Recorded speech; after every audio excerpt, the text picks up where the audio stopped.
রিজিকের ব্যাপারে আমাদের ধারণাটা পূর্ণাঙ্গ নয়, এর বাইরেও অনেক কিছু আছে। রিজিকের বাংলা হচ্ছে জীবন উপকরণ, ইংরেজিতে বলে সাস্টেনেন্স বা প্রভিশন। অর্থাৎ জীবন পরিচালনায় একটা মানুষের যা যা লাগে তা সবই রিস্ক। শুধু আমরা যেটা খাই, যেটা উপার্জন করি, শুধু এতটুকুই রিস্ক নয়। এটা অনেক ওয়াইডার সেন্সে আমাদেরকে চিন্তা করতে হবে। আমরা আমাদের পুরো জীবন জুড়ে যা পাই, যা খাই, যা অর্জন করি, যেটা লাভে ধন্য হই, সবটাই রিস্ক। আমরা অনেকে যে বুঝি যেটা আমরা খাই, যেটা উপার্জন করি এটা রিস্ক, এটা যে একেবারেই রিস্ক নয় সেটা নয়, তবে এটা আংশিক সত্য, এটাও রিস্ক। অর্থ, খাদ্য, জাগতিক সম্পদ এটাও রিস্ক, কিন্তু এটা রিস্কের সর্বনিম্ন স্তর। The lower level of provision, the lower level of risk হচ্ছে এই যে খাদ্য, অর্থ, জাগতিক সম্পদ। রিজিকের সর্বনিম্ন স্তর হচ্ছে এটা। আর রিজিকের সর্বোচ্চ স্তর হচ্ছে ফিটনেস। সুবহানাল্লাহ বিহামদিহি। আমরা অনেকে এটাকে নেগলেক্ট করি, গুরুত্ব দেই না, কিন্তু এটাই রিজিকের সর্বস্তর, ফিটনেস। আপনি ফিট থাকা, অর্থাৎ ফিজিক্যাল অ্যান্ড মেন্টাল ফিটনেস, শারীরিক এবং মানসিক সুস্থতা, এটা রিজিকের সবচেয়ে উচ্চতম স্তর, the higher stage of risk, provision, sustenance, fitness, সুস্বাস্থ্য, শারীরিক এবং মানসিক সুস্থতা। কারণ আমাদের স্বাস্থ্য যদি ভালো না থাকে, ফিজিক্যালি মেন্টালি যদি আমরা ফিট না হই, পৃথিবীর সব নিয়ামত আমার পায়ের সামনে হাজির করলেও আমি কিছুই উপভোগ করতে পারবো না। এজন্য এইটা সবচাইতে বড় রিস্ক। এবং রাসূলুল্লাহ সাল্লাল্লাহু আলাইহি ওয়াসাল্লাম তিনি বলেছেন যে নি'মাতান মাগবুনুন ফীহিমা কাসীরুম মিনান নাস, আস-সিহহাতু ওয়াল ফারাগ। দুটি নিয়ামত আছে যে দুটি নিয়ামতের ব্যাপারে মানুষ খুবই গাফেল, উদাসীন, গুরুত্ব দেয় না। তার মধ্যে একটা হচ্ছে আস-সিহহা, সুস্বাস্থ্য, আর একটা হচ্ছে আল ফারাগ, অবসর। আমরা যখন খুব ব্যস্ত হয়ে পড়ি, নাভিশ্বাস, সময় নাই, খুবই রাশিং, তখন বুঝি যে অবসরের কত দাম। আবার আমরা যখন ফিজিক্যালি উইক হয়ে পড়ি, অসুস্থ হয়ে যাই, তখন বুঝি সুস্বাস্থ্যের কত দাম। তো রিজিকের সর্বনিম্ন স্তর হচ্ছে, প্রিয় ভাই এবং বোনেরা, খাদ্য, টাকা পয়সা, জাগতিক সম্পদ, এগুলা। আর রিজিকের সর্বোচ্চ স্তর হচ্ছে fitness, physical and mental fitness. আর রিজিকের সর্বোত্তম স্তর হচ্ছে পুণ্যবান জীবন সঙ্গী এবং নেককার সন্তান, ফায়াস ওয়াইফ এন্ড চিলড্রেন। সুবহানাল্লাহ ওয়া বিহামদিহি। একটু খেয়াল করে দেখেন যে আমার লাইফ পার্টনার, আমার জীবন সঙ্গিনী, সে যদি আল্লাহওয়ালা হয়, সে যদি ভালো হয়, আর আমার সন্তানটা যদি আল্লাহওয়ালা হয়, আমার ঘরটাই তো জান্নাত, ঠিক না? এটা হচ্ছে রিজিকের সর্বোত্তম স্তর। জীবন সঙ্গিনী সে যদি নেককার হয়, আল্লাহওয়ালা হয়, মুতিয়া কানিতা সে যদি হয়, আর আমার সন্তান, আমার চিলড্রেন, সেও যদি ফায়াস হয়, তাহলে আমার ঘরটাই হচ্ছে paradise, a piece of paradise in this দুনিয়া। সুবহানাল্লাহ। আমরা আম্মাজান খাদিজাতুল কুবরা তাহেরা রাদিয়াল্লাহু তাআলা আনহা, ওনার কথা জানি যে বিষ্ণু ঈসা ইসলামের স্ত্রী আমাদের আম্মাজান রাসূলুল্লাহ সাল্লাল্লাহু আলাইহি ওয়াসাল্লামকে বড্ড ভালোবাসতেন, আগলে রাখতেন সবসময়, মেন্টালি সাপোর্ট দিতেন, ফিনান্সিয়ালিও সাপোর্ট দিতেন। বিষ্ণু ঈসা ইসলামকে আম্মাজান খাদিজা এতই ভালোবাসতেন, বিষ্ণু ঈসা ইসলাম বলতেন রুজিকতু হুব্বাহা, আমি খাদিজার ভালোবাসাকে রিজিক হিসেবে পেয়েছি। সুবহানাল্লাহ। রাসূল সাল্লাল্লাহু আলাইহি ওয়াসাল্লাম এই শব্দটা ইউজ করেছেন, রিজিক, রুজিকতু হুব্বাহা। এবং তিনি দোয়া করার সময় বলতেন, আল্লাহ, কিয়ামতের সে বিভীষিকাময় দিনে, যেদিন বন্ধু বন্ধুকে চিনবে না, স্বামী স্ত্রীকে চিনবে না, বাবা সন্তানকে চিনবে না, পীর সাহেব মুরিদকে চিনবে না, নেতা কর্মীকে চিনবে না, ভাই বোনকে চিনবে না, সেই কঠিন মুহূর্তে আল্লাহ, আমি আমার খাদিজাকে যেন ভুলে না যাই। রুজিকতু হুব্বাহা, খাদিজার প্রতি ভালোবাসা আল্লাহ তাআলা আমার হৃদয়ে রিজিক হিসেবে দিয়েছে। তাহলে রিজিকের সর্বোত্তম স্তর হচ্ছে পুণ্যবান স্ত্রী, নেককার সন্তান। আর রিজিকের পরিপূর্ণ স্তর হচ্ছে মহান আল্লাহ তাআলার সন্তুষ্টি। রিজকের পরিপূর্ণ স্তর যেটা, সেটা হচ্ছে রিদাল্লাহ, আল্লাহ তাআলার সন্তুষ্টি। আমার আল্লাহ যদি আমার উপর সন্তুষ্ট হয়ে যায়, আমাদের আর কিছু লাগে? আর কিছু লাগবে? এটাই তো আমাদের এক্সপেকটেশন, এটাই তো আমাদের কামনা বাসনা, এটাই আমাদের ইচ্ছা যে আমার আল্লাহ আমার উপর সন্তুষ্ট হবে। এটা হচ্ছে পরিপূর্ণ স্তর রিজিকের। এটা যে পায় তার আর কিছু লাগে না। এবং এটা মানুষ নিশ্চিত হতে পারে যখন সেই দুনিয়ার জীবনকে শেষ করে আলামুল বারজাখের দিকে যেতে শুরু করে। তখন তাকে বলা হয়, ইয়া আইয়াতুহান নাফসুল মুতমাইন্নাহ ইরজিই ইলা রাব্বিকি রাদিয়াতাম মারদিয়া ফাদখুলি ফি ইবাদি ওয়াদখুলি জান্নাতি। হে প্রশান্ত আত্মা, হে প্রশান্ত আত্মা, প্রবেশ করো, তোমার রবের দিকে চলে এসো, সন্তুষ্ট চিত্তে, সন্তোষ ভাজন হয়ে আমার কাছে এসো, আমার জান্নাতে প্রবেশ করো। সুবহানাল্লাহ ওয়া বিহামদিহি। এই দুনিয়া ছেড়ে যখন আমরা যাব, তখন যদি এই অ্যানাউন্সমেন্টটা আমার জন্য দেয়া হয়, আমার আর কিছু চাওয়ার পাওয়ার আছে? প্রিয় ভাই এবং বোনেরা বলেন, এই আল্লাহর সন্তুষ্টির ঘোষণা যদি আমি এই পৃথিবী থেকে বিদায় লগ্নে পেয়ে যাই, আমাদের আর কিছু চাওয়া পাওয়ার আছে? ইয়া আইয়াতুহান নাফসুল মুতমাইন্নাহ ইরজিই ইলা রাব্বিকি রাদিয়াতাম মারদিয়া। আমরা কিছুদিন আগে আমাদের সকলের প্রিয় আল্লামা দেলোয়ার হোসেন সাঈদী রাহিমাহুল্লাহ নওয়ারাল্লাহু মারকাদাহু ওয়া জাআলাল ফিরদাউস মাসওয়াহু, ওনাকে আমরা হারিয়েছি। আমি যখন ওনার শোক বার্তা নিয়ে ফেসবুকে স্ট্যাটাস লিখি, কমেন্টে আমি এই আয়াতটা লিখেছিলাম। আমি খুঁজে পাচ্ছি না যে আমি কি দিয়ে এটার উপমা দিব, কি দিয়ে ওনার বিদায়ের উপমা আমি জানাবো। আমি খুঁজে পাচ্ছিলাম না কোনো আয়াত, তখন এই আয়াতটা লিখে আমি উপমা দিয়েছি। আল্লাহু আকবার। গোটা বিশ্বের মানুষ কেঁদেছে, গোটা বিশ্বের মানুষ গায়বানা জানাজা পড়েছে, গোটা বিশ্বের মানুষ ওনাকে অশ্রুসিক্ত বিদায় দিয়েছে। From north to the south, from east to the west, the entire globe, min mashariqil ardi ila magharibiha, অশ্রুসিক্ত বিদায় তিনি পেয়েছেন। এটাই আল্লাহ তাআলার সন্তুষ্টির একটা জলজ্যান্ত নমুনা। জোরে বলেন ঠিক কিনা? এর চেয়ে জলজ্যান্ত নমুনা আমার জীবদ্দশা আমি দেখিনি। এত মানুষের কান্না, কাবার গিলাফ ধরে কান্না,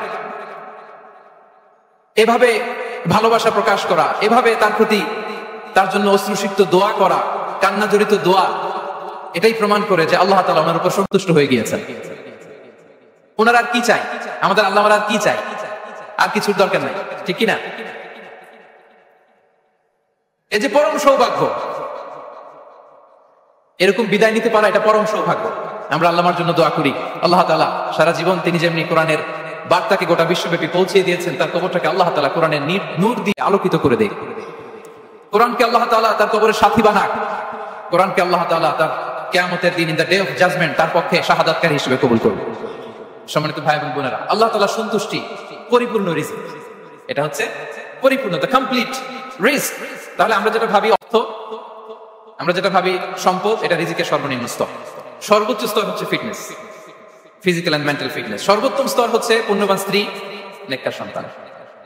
আর পরিপূর্ণ স্তর হচ্ছে আল্লাহ তাআলার সন্তুষ্টি। হাদিসে সবরকে বলা হয়েছে সবচেয়ে প্রশস্ত স্তর। আসবর, পেশেন্স, ধৈর্য। রাসূলুল্লাহ সাল্লাল্লাহু আলাইহি ওয়াসাল্লাম বলেছেন, মা রুজিকা আবদুন খায়রান লাহু ওয়ালা আওসা মিনাস সবর।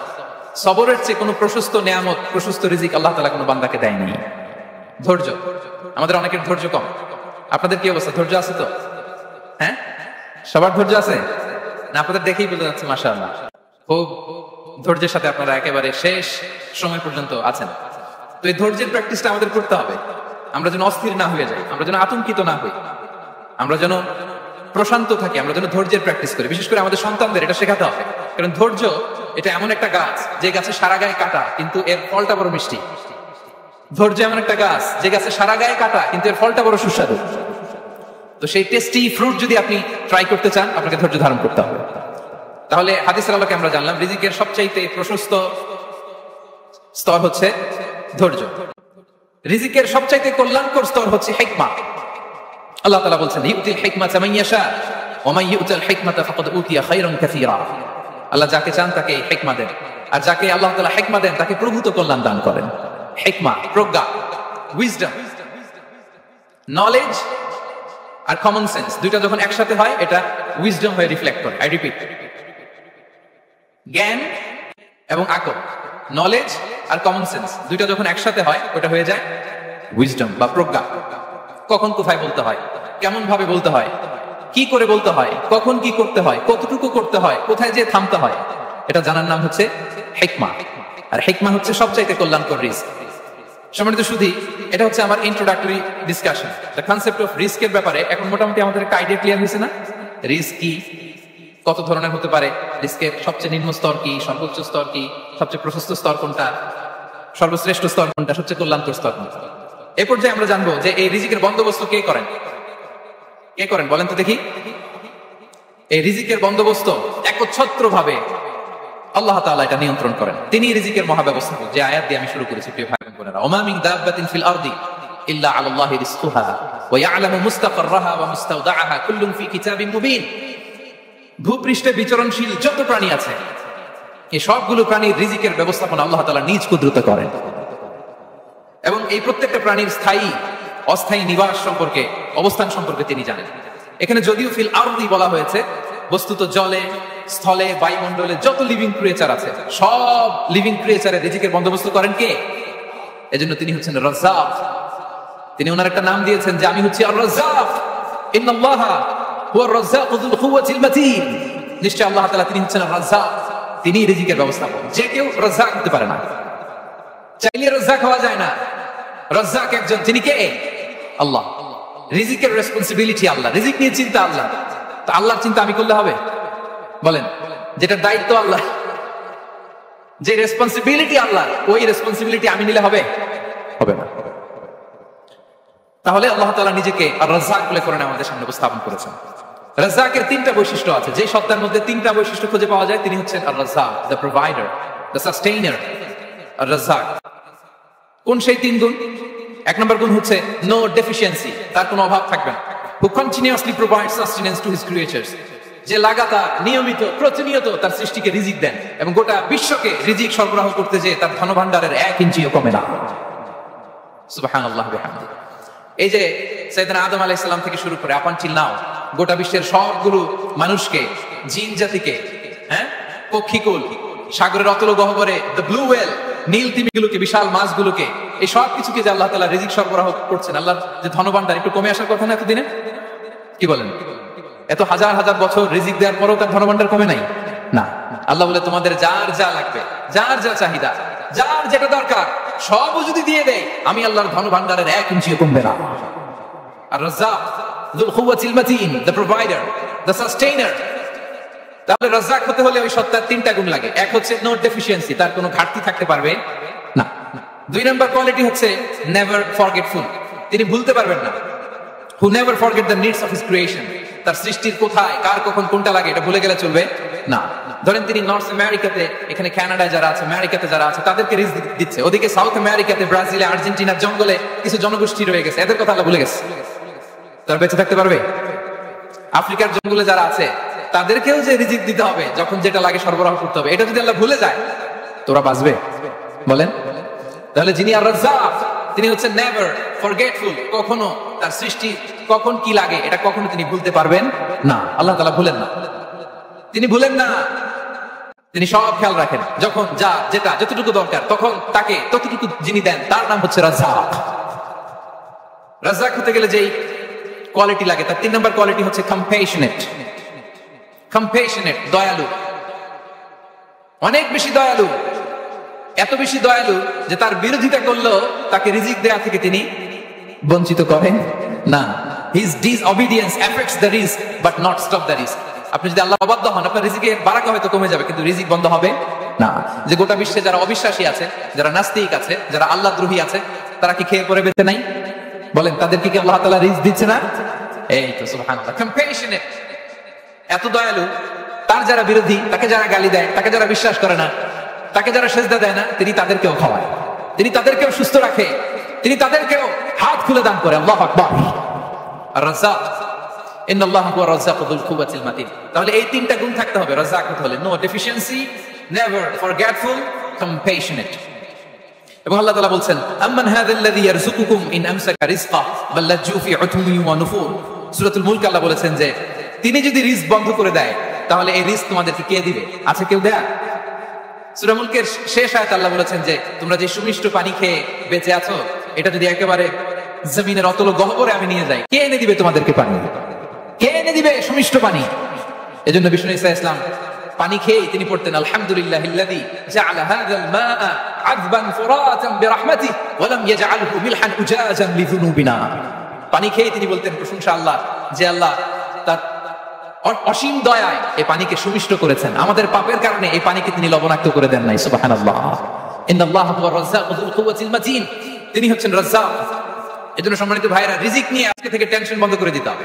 আমাদের কাজ হচ্ছে চেষ্টা করে যাওয়া, প্রাণান্তকর প্রচেষ্টা করা, আমাদের রোলটা আমরা প্লে করব, কিন্তু রিজিকের ফয়সালা করবে একজন, যিনি কে? ইন্নাল্লাহা হুয়া রাজ্জাকু যুল কুওয়াতিল মাতিন। এটা নিয়ে চিন্তিত হওয়ার কিছু নাই প্রিয় ভাই এবং বোনেরা। আমরা আমাদের মায়ের পেটে থাকতেই এটা ফিক্স হয়ে গেছে।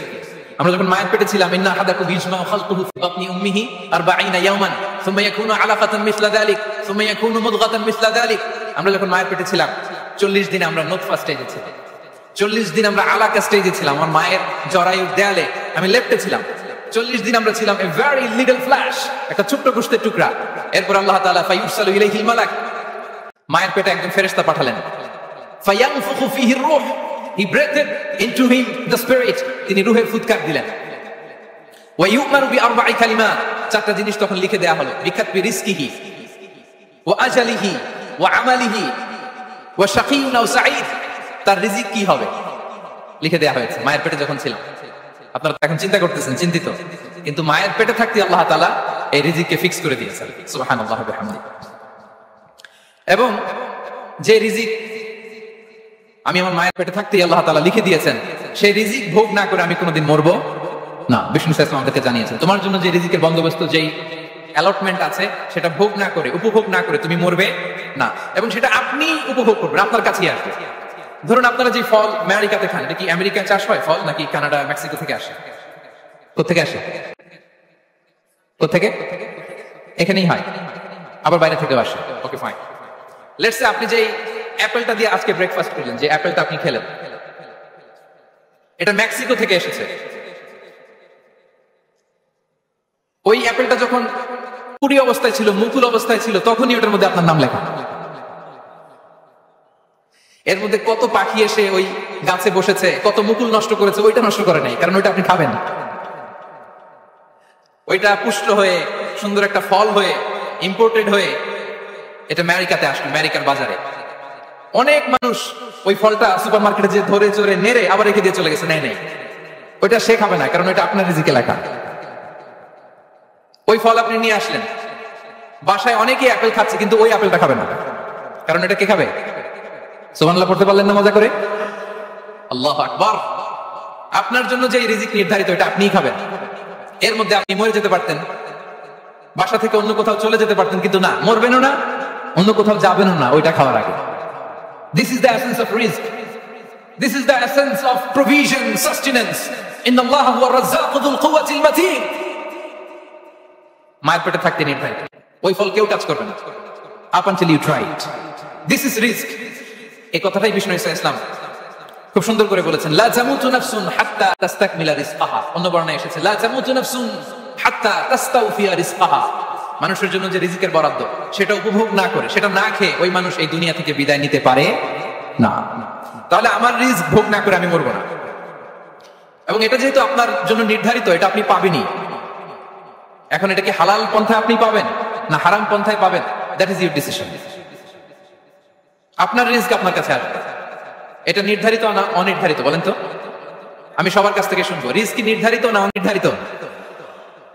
ফিক্সড, নির্ধারিত। ফর এন এক্সাম্পল, ধরুন আপনি সারা জীবনে 1 কোটি টাকা ইনকাম করবেন। কয় কোটি? 1 কোটি টাকা ইনকাম করবেন, এটা নির্ধারিত, আল্লাহ তাআলা ফিক্স করে ফেলেছেন, এটা আল্লাহর সিদ্ধান্ত। কিন্তু এই 1 কোটি হালাল পন্থায় আপনি উপার্জন করবেন না হারাম পন্থায়, এটা আপনার সিদ্ধান্ত। So now the decision is years. যদি আপনি পরিশ্রমী হন, যদি আপনি সৎ পথ অবলম্বন করেন, তাহলে ওই 1 কোটি আসবে আপনার কাছে, কিন্তু হালাল পন্থায়। আর যদি আপনি হালাল হারাম মিক্স করেন, টেবিলের উপর দিয়েও নেন, নিচ দিয়েও নেন, আসবে কিন্তু 1 কোটি। আসবে কয় কোটি? কথা বোঝা নাই বোধহয়। টেবিলের নিচ দিয়েও যদি নেন, সারা জীবনে আপনি পাবেন কত? 1 কোটি। So now the decision is years. সিদ্ধান্ত আপনার। হালাল পন্থায় উপার্জন করবেন না হারাম পন্থায়? বলেন, হালাল না হারাম? হারামের সাথে আমাদের কোনো সম্পর্ক? হারামকে আমরা এই কনভেনশন সেন্টার থেকে না বলে দিলাম, আওয়াজ করে বলুন নো। হারামের সাথে আমাদের কোনো সম্পর্ক? আল্লাহ তাআলার দেয়া বরাদ্দ রিজক আমরা হালাল পন্থায় উপার্জন করব ইনশাআল্লাহ। বলেন, তাহলে মায়ের পেট থেকে নির্ধারিত হয়ে গেল, আমারটা আমি পেলাম, হালাল ভাবে আমি নিব। আরেকটা জিনিস মনে রাখতে হবে, যে কেউ কারো রিজিকে ভাগ বসায় না, কেউ না। আমরা অনেকে মনে করি যে আমি ওকে দিলাম, ওকে খাওয়াইলাম, আমি বোধহয় খাওয়াইলাম। না, সে আপনারটা খায় নাই, সে তার রিজিকই খেয়েছে। আমাদের ঘরে আমাদের বন্ধু বান্ধব আসে অনেক সময়, আমাদের ঘরে অনেক সময় অতিথি আসে, তাদেরকে আমরা আপ্যায়ন করি, তাদেরকে খাওয়াই, আসলে সে আমারটা খায় না, সে কারটা খায়? তার নিজেরটাই খায়। বিষ্ণু ইসলাম এটা খুব সুন্দর করে বলেছেন। ওনার কাজিন চাচাতো ভাই আব্দুল্লাহ ইবনে আব্বাসকে একদিন অনেক নাসিহা করছিলেন, করতে করতে এক পর্যায়ে তিনি বললেন, ওয়ালাম, ইবনে আব্বাস বলছেন, ওয়ালাম আন্না মা আসাবাকা লাম ইয়াকুন লিইখতিআক ওয়া মা আখতাআকা লাম ইয়াকুন লিইউসিবাক। আব্দুল্লাহ, জেনে রাখো, যেটা তুমি পাওয়া এটা তুমি কোনোদিন হারাবা না, যেটা তোমার হওয়ার কথা ছিল ওটা তুমি কোনোদিন মিস করবা না, আর যেটা তুমি পাওয়ার কথা না, গোটা বিশ্বের সব শক্তিকে হাতের মুঠোয় আনলেও সেটার দেখা তুমি পাবে না, পাবে না। ওয়ালাম আন্না মা আসাবাকা লাম ইয়াকুন লিইখতিআক ওয়া মা আখতাআকা লাম ইয়াকুন লিইউসিবাক রুফিআতিল আকলাম ওয়া জাফাতিস সুহুফ। আব্দুল্লাহ, রিজিক নিয়ে চিন্তিত হয়ো না, রিজিক নিয়ে পেরেশান হয়ো না, প্লে ইউর রোল, রিজিক ইজ ফিক্সড। যেটা তুমি পাওয়ার তুমিই পাবা, যেটা তুমি পাওয়ার কথা না, চেষ্টা করেও সেটা তোমার কাছে আসবে না। সম্মানিত সুধী, এ পর্যায়ে আমরা জানবার চেষ্টা করব যে কিসে রিজিক বাড়ে, কি করলে রিজিকে ভরপুর বারাকা হয়, রিজিকের চাবিকাঠি কোথায়, কোন পথে চললে রিজিকে ভরপুর বারাকা হবে, আমার জীবনে বরকত নেমে আসবে রিজিকে, এটা জানতে মনে যাচ্ছে না আমাদের? হ্যাঁ, কষ্ট হচ্ছে আপনাদের? কষ্ট হচ্ছে? তাহলে কি করলে রিজিকে ভরপুর বারাকা হয়, কি করলে আমার জীবনে ভরপুর বারাকা নেমে আসে, এই পয়েন্টটাতে আমরা একটু আলোকপাত করি।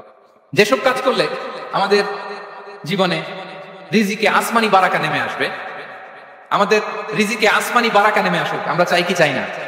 সবাই আমরা চাই নিশ্চয়ই। যে কাজ করলে রিজিকে আসমানি বারাকা আসে, এর এক নম্বর হচ্ছে তাকওয়াল্লাহ, আল্লাহর ভয়। আল্লাহ তাআলা বলছেন ওয়া মাইয়াত্তাকিল্লাহ ইয়াজআল লাহু মাখরাজা ওয়া ইয়ারযুকুহু মিন হাইসু লা ইয়াহতাসিব। যে আল্লাহকে ভয় করে, যে আল্লাহ সচেতন, আল্লাহ তাকে মাখরাজ, মাখরাজ মানে কি জানেন? ওই যে এক্সিট লেখা না এদিকে, এই এক্সিটকে আরবিতে বলে মাখরাজ, মানে কোথাও আটকাবেন না, বের হওয়ার রাস্তা আছে, কোথাও আটকাবেন না, বের হওয়ার রাস্তা আল্লাহ তাআলা অ্যারেঞ্জ করে দিবেন। You will have the way out from crisis. ক্রাইসিসে পড়লে, সংকট মোমেন্টে আল্লাহ তাআলা ওখান থেকে এক্সিটের ব্যবস্থা আপনাকে করে দিবেন। ওয়া ইয়ারযুকুহু মিন হাইসু লা ইয়াহতাসিব, এমন জায়গা থেকে আল্লাহ তাআলা রিজিকের ব্যবস্থা করবেন যে সে কল্পনাও করে নাই। এরকম অনেক সময় হয় না যে আমি ভাবিও নাই যে এখান থেকে আমার রিজিকের বন্দোবস্ত হতে পারে, কোত্থেকে যে রিজিক চলে আসলো, এরকম জীবনে মাঝে মাঝে হয় কি হয় না? ব্যবস্থা করেন কে? যারা আল্লাহ তাআলাকে ভয় করে, যারা আল্লাহ সচেতন, তাদেরকে আল্লাহ তাআলা স্পেশাল রিজিক দিয়ে ধন্য করেন। তাকওয়াল্লাহ। পুরো কোরআনের মূল শিক্ষা কি, পুরো ইসলামের এসেন্স কি, জিস্ট কি, সারাংশ কি, যদি আমাকে জিজ্ঞেস করা হয় আমি বলবো তাকওয়াল্লাহ, আল্লাহর ভয়, আল্লাহ সচেতনতা। Allah is watching me, Allah is observing me. Allah তাআলা আমায় দেখছেন, আমি যাই করি না কেন, দরজা বন্ধ করে, জানালা বন্ধ করে, সব বন্ধ করেও যদি করি, পৃথিবীর সবার চোখ ফাঁকি দেয়া গেল, আল্লাহর চোখ ফাঁকি দেয়া যায়? পুলিশের চোখ ফাঁকি দেওয়া যায়, সিকিউরিটির চোখ ফাঁকি দেওয়া যায়, আমার সাথে বন্ধুদের চোখ ফাঁকি দেওয়া যায়, ফাঁকি দেওয়া যায় না একটা মহান সত্তার চোখ। তিনি কে? এই যে সেন্সেশন, অনুভূতি, দিস ইজ তাকওয়া। এই অনুভূতিটার নামই হচ্ছে তাকওয়া, যে আমি যাই করি, যেভাবে করি, যখন করি, কেউ দেখে না, কিন্তু দেখে কে? কেউ যেটা দেখে না সেটা দেখে কে? দিস ইজ তাকওয়া। এই তাকওয়ার চর্চা যার মধ্যে আছে, তার রিজিকে বারাকা নেমে আসবে। আমরা যখন তাকওয়ার চর্চা করি, আমাদের ছেলে মেয়েদের জন্য এটা শেখাই যে কেউ দেখে না বাবা, কিন্তু আল্লাহ দেখে। ছোটবেলা থেকে যদি আমাদের সোনামণিদের ব্রেইনে এই তাকওয়াল্লাহ নামের এই সফটওয়্যারটা ইনস্টল করে দেই, আর কোনোদিন সে বিপদগামী হবে না, পথচ্যুত হবে না।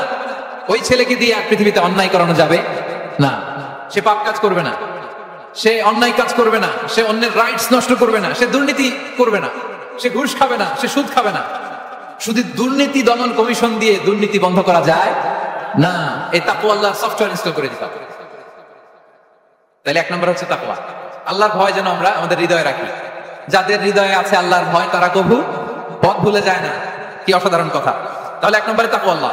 দুই নম্বর আত-তাওয়াক্কুল আলাল্লাহ, to put your trust on Allah, to depend on Allah, আল্লাহর উপর ভরসা রাখা। আমরা ভরসা রাখি কার উপর? আওয়াজ করে বলুন, কার উপর? আমরা আমাদের ভরসা রাখি আল্লাহর উপর, কার উপর ভরসা রাখি না, ভরসা একজনের উপর। বিষ্ণু ইসলাম বলেছেন, লাউ আন্নাকুম তাওয়াক্কালুনা আলাল্লাহি হাক্কা তাওয়াক্কুলিহি লা রাযাকাকুম কামা ইয়ারযুকুত তায়র তাগদু খিমাসান ওয়া তারুহু বিতানান। পাখি যেমনি আল্লাহর উপর তাওয়াক্কুল করে, তোমরা যদি এমনি তাওয়াক্কুল করতে পারো, তাহলে পাখিকে আল্লাহ যেমনি রিজিক দেয়, তোমাদেরকে আল্লাহ তাআলা তেমনি রিজিক দিবেন। পাখি কি করে ভাই? সকালবেলা তার বাসা থেকে কিচির মিচির রবে, হ্যাঁ, দিক বিদিক ছুটে বেড়ায়, ছুটতে থাকে মাইলকে মাইল। আবার বিকেল বেলায় গধূলি লগ্নে তার বাসায় এসে ফিরে আসে। ওই পাখিটাকে আল্লাহ তাআলা উদর পূর্তি করে তার নিড়ে ফিরিয়ে দেয়। তাহলে ইসলামে পাখিকে তাওয়াক্কুলের মডেল হিসেবে উপস্থাপন করা হয়েছে। কাকে? পাখিকে। এবার খেয়াল করে দেখেন তো পাখি কি করে? সকালবেলা ঘরে বসে বসে তাওয়াক্কুল করে নাকি? কথা কি বুঝতেছেন? পাখি তার নিড়ে বসে হাত গুটিয়ে আল্লাহর উপর তাওয়াক্কুল করে, এরকম না? এই হাদিস থেকে কি বোঝা গেল? কিভাবে করে বলতে হবে, বলেন তো একজন সাহস করে কিভাবে করে? বের হয়ে যায়, রিজিকের সন্ধানে সে বের হয়ে যায়, দিক বিদিক ছুটে বেড়ায়, বিকেল বেলা ওদর পূর্তি করে আল্লাহ তাআলা পাখিটাকে নিড়ে ফিরিয়ে দেয়। সো পাখিকে তাওয়াক্কুল হিসেবে, তাওয়াক্কুলের মডেল হিসেবে বিষ্ণু ইসলাম সেট করলেন এজন্য যে পাখি তার রোলটা প্লে করে, তারপরে সে রিজিক পায়। এটা হচ্ছে রিজিকের এসেন্স, যে আমাদের রোলটা আমাদের প্লে করতে হবে, আমাদেরকে আমাদের চেষ্টাটুকুন করতে হবে, তারপরে আল্লাহ তাআলার উপর আমরা ভরসা করব। ইসলামে tawakkul is always at the second stage. The first stage is your role, your effort, your precaution. তারপরে হচ্ছে তাওয়াক্কুল। তাহলে বলেন, ইসলামে আগে তাওয়াক্কুল না পরে তাওয়াক্কুল? পরে। ইকিলহা সুম্মা তাওয়াক্কাল আলাল্লাহ।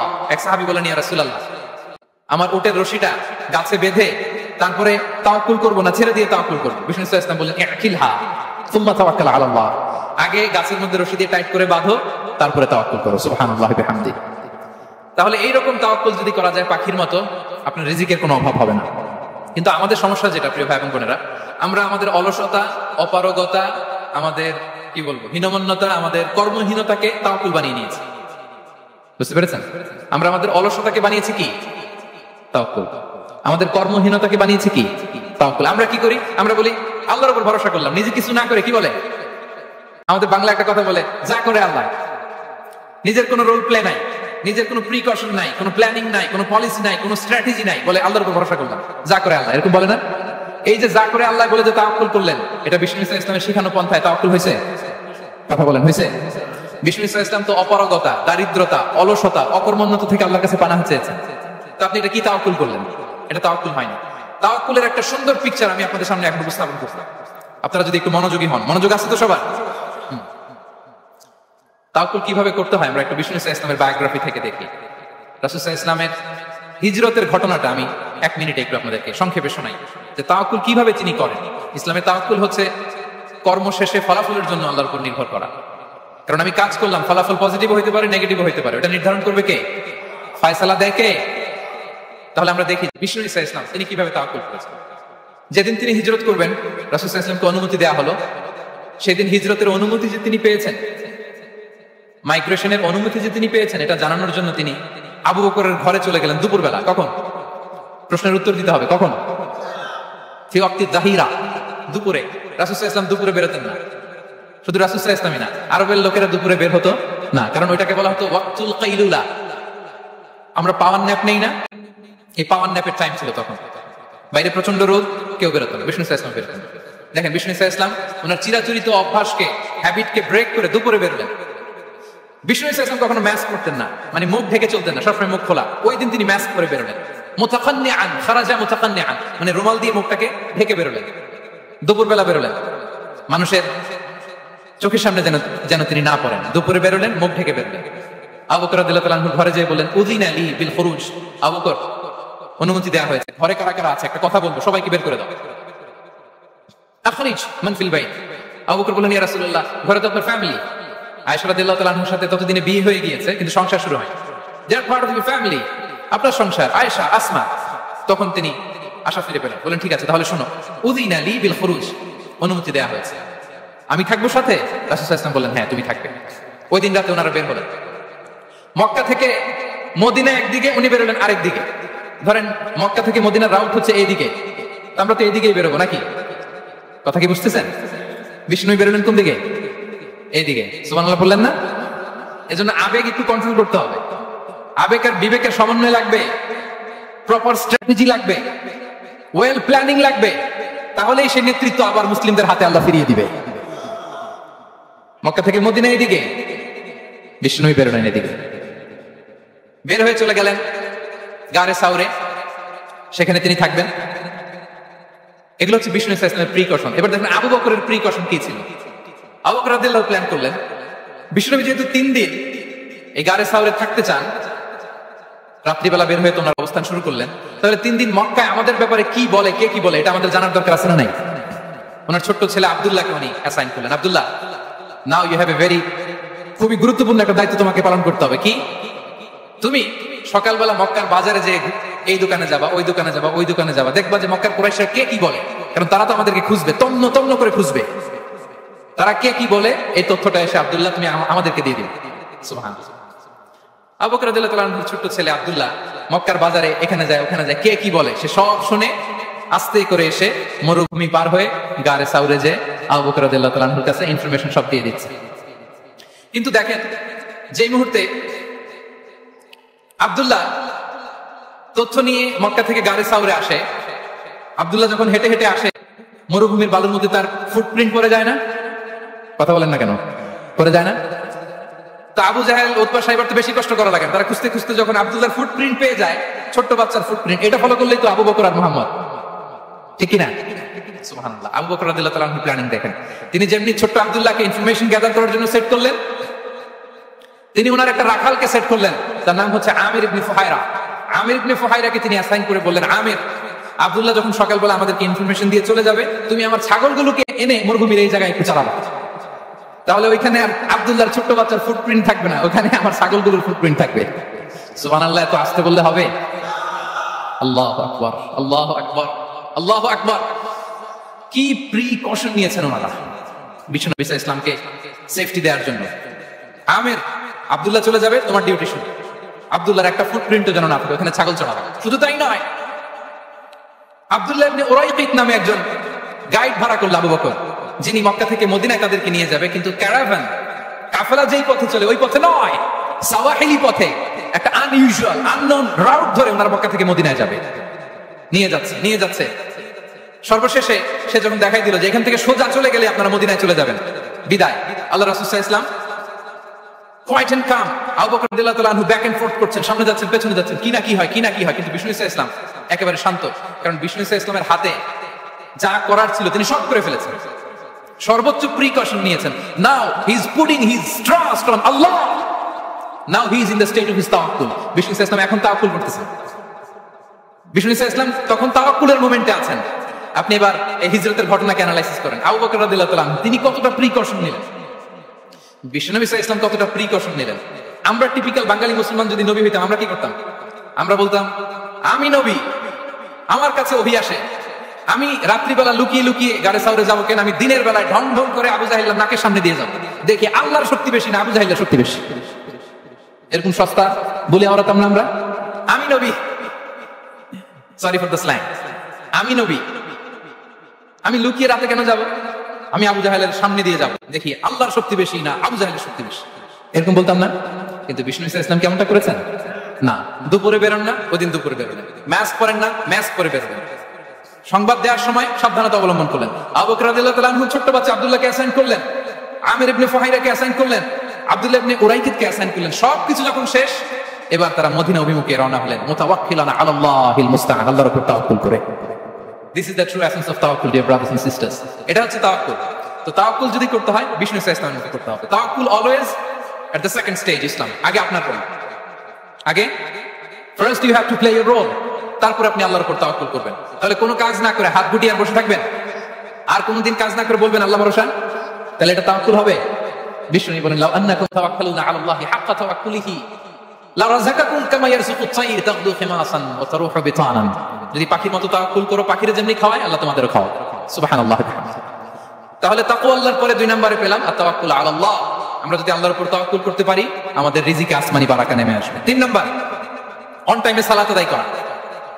যারা অন টাইমে সালাত আদায় করে, সালাত কায়েম করে, তাদের রিজিকে কোনো টেনশন নাই। বিশ্বাস হয় নাকি একটু সন্দেহ লাগে? সন্দেহ লাগে কারো? যারা অন টাইমে সালাত আদায় করে তাদের কখনো রিজিকের কোনো ঘাটতি হবে না। আল্লাহ তাআলা বলছেন, ওয়া'মুর আহলাকা বিস-সালাতি ওয়াসতাবির আলাইহা লা নাসআলুকা রিজকা নাহনু নারযুকুক ওয়াল আকিবাতু লিত-তাকওয়া। নবী হে, আপনি আপনার ফ্যামিলি মেম্বারসদেরকে সালাতের ব্যাপারে আদেশ করুন, আপনি নিজেও সালাত আদায়ে অবিচল থাকুন। আমি তো আপনার কাছে রিজিক চাই নাই, আমি আল্লাহ রিজিক দেই, আমি তো রাজ্জাক। তার মানে সালাত যে আদায় করে তার রিজিকের কোনো টেনশন আর থাকে না। 3 নাম্বার গেল সালাত। 4 নম্বরে হচ্ছে ইস্তিগফার, বেশি বেশি ইস্তিগফার করা। কি পড়া? বেশি বেশি কি পড়া? ইস্তিগফার করা। আস্তাগফিরুল্লাহ, আস্তাগফিরুল্লাহ, আস্তাগফিরুল্লাহ। হাঁটছি, চলছি, ড্রাইভিং করছি, বাস স্টেশনে অপেক্ষা করছি, ফিলিং স্টেশনে ফুয়েল নিচ্ছি, পড়বো আস্তাগফিরুল্লাহ। কি পড়বো? আস্তাগফিরুল্লাহ। যারা সব সময় আস্তাগফিরুল্লাহ পড়ে তাদের রিজিকের কোনো টেনশন হয় না, রিজিক নিয়ে তাদের আর কোনো চিন্তা থাকে না। আল্লাহর নবী নূহ আলাইহিস সালাম তিনি ওনার জাতিগোষ্ঠীকে বলেছিলেন, ফাকুলতু আস্তাগফিরু রাব্বাকুম ইন্নাহু কানা গাফফারা। তোমরা বেশি বেশি ইস্তিগফার করো, তিনি ক্ষমাশীল।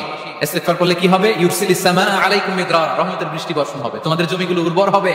ওয়া ইউমদিদুকুম বিআমওয়ালি ওয়া বানিন, আল্লাহ তাআলা তোমাদেরকে সম্পদে বারাকা দিবেন, সন্তানে বারাকা দিবেন। ওয়া ইয়াজআল লাকুম জান্নাতিন ওয়া ইয়াজআল লাকুম আনহারা, তোমাদের ফসল ক্ষেতগুলো সবুজ শ্যামল হয়ে ভরপুর হবে, তোমাদের রিজিকে বারাকা নেমে আসবে। তাহলে আমরা যেন বেশি বেশি ইস্তিগফার করি। বিষ্ণু ইসলাম বলেছেন, মান লাযামাল ইস্তিগফার জাআলাল্লাহু লাকুম মিন কুল্লি দিকিন মাখরাজা ওয়া মিন কুল্লি হাম্মিন ফারাজা ওয়া ইয়ারযুকহু মিন হাইসু লা ইয়াহতাসিব। যে সব সময় ইস্তিগফার করে তার কোনো টেনশন থাকে না, তার জীবনে দুশ্চিন্তা আসে না, আর এমন জায়গা থেকে আল্লাহ রিজিকের বন্দোবস্ত করে যেটা সে কল্পনাও করে না। সুবহানাল্লাহ। আমরা যেন বেশি বেশি ইস্তিগফার করি। আস্তাগফিরুল্লাহ, এটা হচ্ছে ভেরি শর্ট ফর্ম অফ ইস্তিগফার। অথবা পড়তে পারেন আস্তাগফিরুল্লাহ আল্লাযী লা ইলাহা ইল্লা হুয়াল হাইয়ুল কাইয়্যুম ওয়া আতুবু ইলাইহি। সাইয়্যিদুল ইস্তিগফার মুখস্থ আছে না আমাদের? এটা যেন বেশি বেশি পড়ি। ইয়াকিনের সাথে যে সাইয়্যিদুল ইস্তিগফার করবে, যেই দিন পড়বে ওই দিন যদি মৃত্যু হয় সে জান্নাতি। কোন রাতে মুকিনান বিহি, ইয়াকিনের সাথে যদি সাইয়্যিদুল ইস্তিগফার কে রিসাইট করে, ওই রাতে যদি সে মৃত্যুবরণ করে, বিষ্ণু বলেন সে জান্নাতি। তাহলে প্রিয় ভাই এবং বোনেরা, আমরা যেন ইস্তিগফার করি। তারপরে কয়টা গেল? 1 2 3 4 5 নম্বরে হচ্ছে সিলাতুর রাহিম, আত্মীয়তার বন্ধনকে মজবুত করা। যারা আত্মীয়তার সম্পর্ককে মজবুত করে তাদের জীবনে রিজিকের কোনো টেনশন নাই, রিজিকে ভরপুর বারাকা নেমে আসে। রাসূল সাল্লাল্লাহু আলাইহি ওয়াসাল্লাম বলেন, মান সাররাহু আইয়ুবসাতা লাহু ফি রিজকি ওয়া ইউনসা লাহু ফি আসারি ফালিয়াসিল রাহিমা। যে চায় তার রিজিকে বরকত হোক, যে চায় তার হায়াতে বরকত হোক, সেজন্য আত্মীয়তার বন্ধনকে মজবুত রাখে। আমরা যেন আমাদের আত্মীয়তার সম্পর্ককে বজায় রাখি। এটা আল্লাহর আরশে লেগে থাকে আর বলে যে আমাকে মিলায় আল্লাহ তারে মিলায়, যে আমাকে ছিন্ন করে আল্লাহ তাআলা তার সাথে সম্পর্ক ছিন্ন করে। বিষ্ণু বলেন, লা ইয়াদখুলুল জান্নাতা খাতি', আত্মীয়তার সম্পর্ক যে ছিন্ন করেছে সে কঠিন কালে আল্লাহর জান্নাতে প্রবেশ করার এন্ট্রি পাবে না। আমরা যেন আত্মীয়তার সম্পর্ক বজায় রাখি। 6 নাম্বার কাসরাতুস সাদাকা, দান করলে রিজিকে বারাকা আসে। আল্লাহ তাআলা বলেন, ওয়া মা আনফাকতুম মিন শাইইন ফাহুয়া ইউখলিফু ওয়া হুয়া খায়রুর রাযিকিন। যে দান করে, দান করলে যে ঘাটতি হয় আল্লাহ তাআলা এই ঘাটতিটাকে রিপ্লেস করে দেয়। বিষ্ণু সাল্লাল্লাহু আলাইহি ওয়াসাল্লাম বলেছেন,